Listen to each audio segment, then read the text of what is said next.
Assalamualaikum warahmatullahi wabarakatuh. Alhamdulillahirabbil alamin. Assalatu wassalamu ala asrofil anbiya'i wal mursalin wa ala alihi wa sahbihi ajma'in. Amma ba'du. Pertama-tama marilah kita ucapkan puji syukur kita kepada Allah Subhanahu wa taala yang telah melimpahkan rahmat dan karunia-Nya sehingga kita dapat datang ke Masjid Al-Jawadu dalam keadaan sehat walafiat.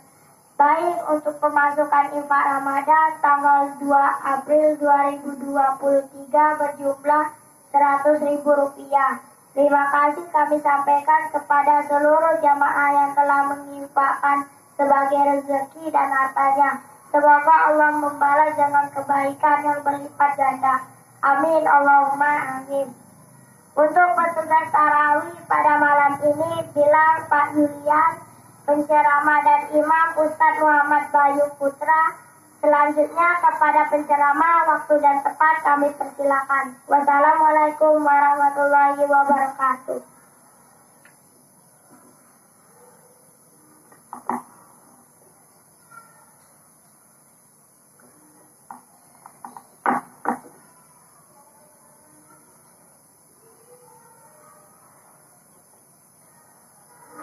Bismillahirrahmanirrahim.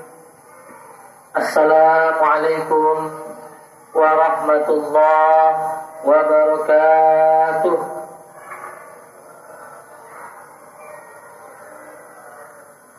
Alhamdulillahirabbil alamin wassalatu wassalamu ala Rasulillah wa la haula wa la quwwata illa billahil aliyyil azim. Asyhadu an la ilaha illallah wahdahu la syarika lah wa asyhadu anna Muhammadan abduhu wa rasuluh. Allahumma salli ala Muhammad wa ala ali Muhammad. Rabbi zidni ilman warzuqni fahman.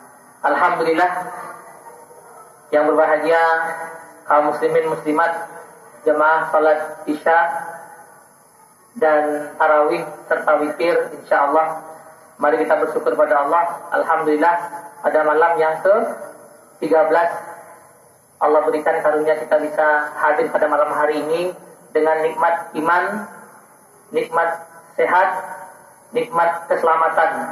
Mudah-mudahan kita orang yang pandai bersyukur sehingga Allah tambahkan nikmat kita.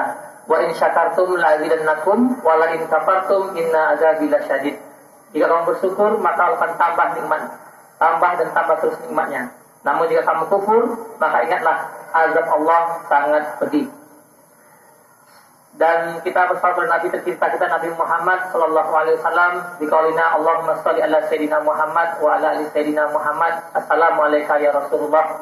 Semoga kita termasuk umatnya yang akan mendapatkan syafaatnya di yaumil akhir kelak, dan kita berdoa bisa berjumpa dengannya dan mudah-mudahan kita bisa bersamanya dalam surganya kelak. Salah satu amalan yang bisa membuat kita bisa bersama setingkat dengan surganya Rasulullah ialah menyayangi anak yatim. Di negara kita, menyantuni anak yatim itu bentuknya memberikan santunan dan dia tinggal di rumah yatim.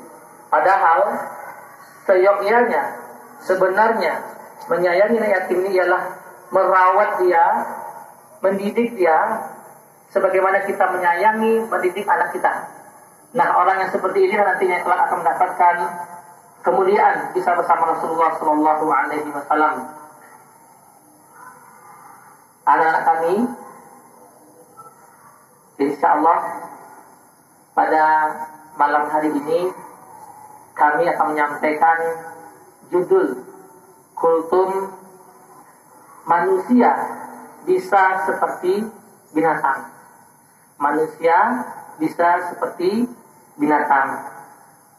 Ini pilihan kosakata yang digunakan oleh Al-Quran.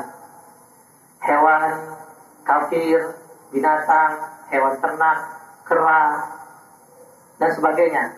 Maka dalam Islam, bila kita menggunakan terminologi kata-kata ini, bukan berarti kita orang yang kejam secara kata-kata.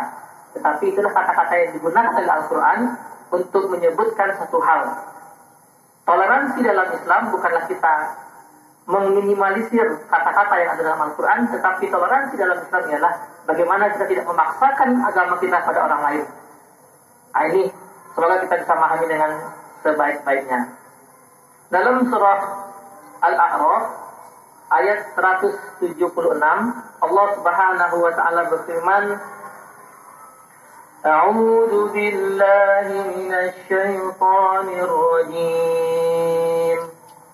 Bismillahirrahmanirrahim.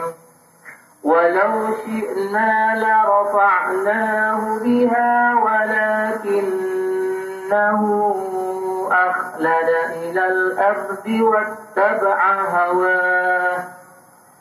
Famathaluhu kamathalil kalbi in tahmil 'alayhi yalhas aw tatrukuhu yalhas.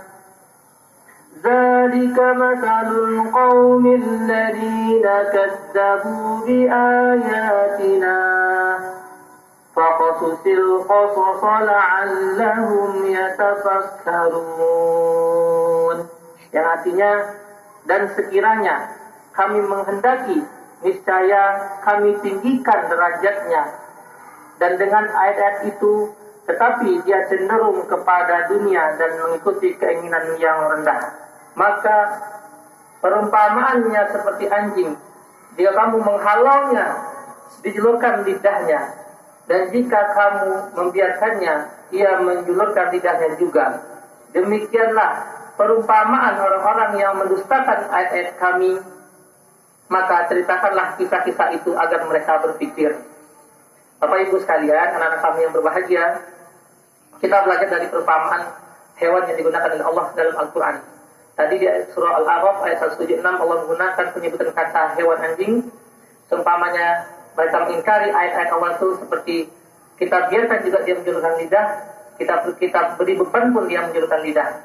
Dan di ayat yang lain, di ayat 179 Allah berfirman yang artinya, dan sungguh akan kami isi neraka jahanam banyak dari kalangan jin dan manusia.